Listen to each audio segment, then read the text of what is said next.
தக் லைஃப் படத்துக்கான அப்டேட் தான் பார்க்க போறோம். தக் லைஃப் இந்த ஒரு படத்த பத்தி என்ன பேசுறேன்னு தெரியலங்க. ஒரு குப்பையான ஒரு படம் தான் இந்த ஒரு படம். நான் இதுவரைக்கும் எந்த ஒரு படத்தையும் இப்படிலாம் சொன்னது கிடையாது. பட் ஆனா இந்தியன் 2 கூட நான் இப்படிலாம் சொன்னது கிடையாதுங்க. பட் ஆனா இந்த ஒரு படம்லாம் அசல் குப்பை தான். இந்த ஒரு படத்துல என்ன சொல்றேன்னே எனக்கு தெரியல. இந்த ஒரு படத்துலலாம் ஃபர்ஸ்ட் ஷோலாம் போய் பார்த்து காசு தாங்க வேஸ்ட்டு. ரூ. 200 கிட்ட போய் இந்த ஒரு படத்துக்கு வந்து செலவு பண்ணி போய் பார்த்தோம். அந்த காசுக்கு இந்த ஒரு படம் வந்து ஒர்த்தே வந்து கிடையாது. ஒன்லி ஃபர்ஸ்ட்டு ஒரு 15 மினிட்ஸ் இல்ல ஒரு 10 மினிட்ஸ் ஒரு சீன் வந்து காமிப்பாங்க. அது மாரி கடைசியா நம்ம சிம்பு வந்து இறந்து போற மாரி ஒரு சீன் ஒண்ணு இருக்கும். அதுல எமோஷனல் கனெக்ட் வந்து ஆச்சு. அது மாரி ஃபர்ஸ்ட்டு அந்த கமல்ஸோட டி-ஏஜிங் லுக் ரொம்ப சூப்பரா இருக்கும்னு செஞ்சுச்சு. இந்த 2 சீன தவிர்த்து மத்தபடி இந்த ஒரு படத்துல ஒண்ணுமே நல்லா வந்து இல்ல. இருக்கிற நம்ம பெருசா என்ஜாய் பண்ண சாங் கூட இந்த ஒரு படத்துல வைக்கவும் செய்யல. ஸோ ரொம்ப ஒரு டிசாஸ்டர் தான் அப்டி சொல்லலாம். 100 கோடி கூட இந்த ஒரு படம் வந்து வேர்ல்டு வைட்ல கலெக்ஷன் பண்ணல. அப்ப எந்த நிலைமையில இந்த ஒரு படம் இருந்திருக்கு அப்டி சொல்லிட்டு நீங்களே யோசிச்சு பாருங்க.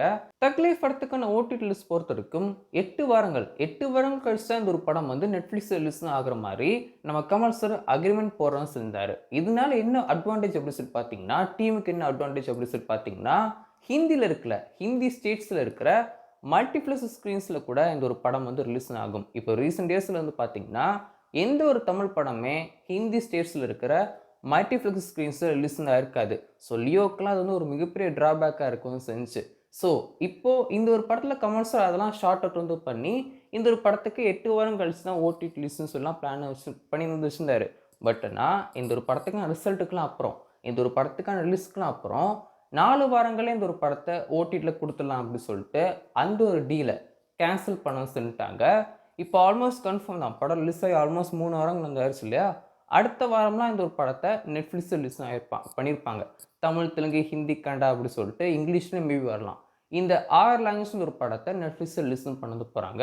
லைக்கா இந்த ஒரு தக் லைஃப் படத்துக்கு மேல ஒரு மிகப்பெரிய கண் வைக்கும்னு சொன்னாங்க. அதாவது நல்ல விதத்துல. இந்த ஒரு படம் ரிலீஸ் ஆகி கமல் சாருக்கு மறுபடியும் ஒரு மிகப்பெரிய மார்க்கெட் ஓப்பன் வந்து ஆயிரும்.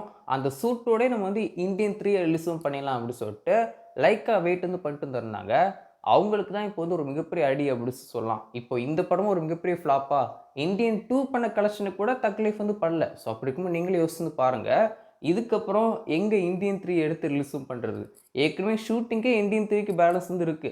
இதுக்கடையில அந்த ஒரு படத்துக்கான ஷூட்டிங்லாம் முடிஞ்சு எடுத்து ரிலீஸும் பண்ணணும்னா, லைக்கா அவ்வளோதான் அப்டி சொல்லலாம். ஸோ அதனால இப்போ கமெண்ட்ஸோட மார்க்கெட் வந்து அப்படியே டவுன் ஆயிடுச்சுன்னு கூட சொல்லலாம். அதான் உண்மையான நிலை. ஸோ வெயிட் பண்ணி பார்ப்போம் என்ன பண்றாங்க அப்டி சொல்ட்டு.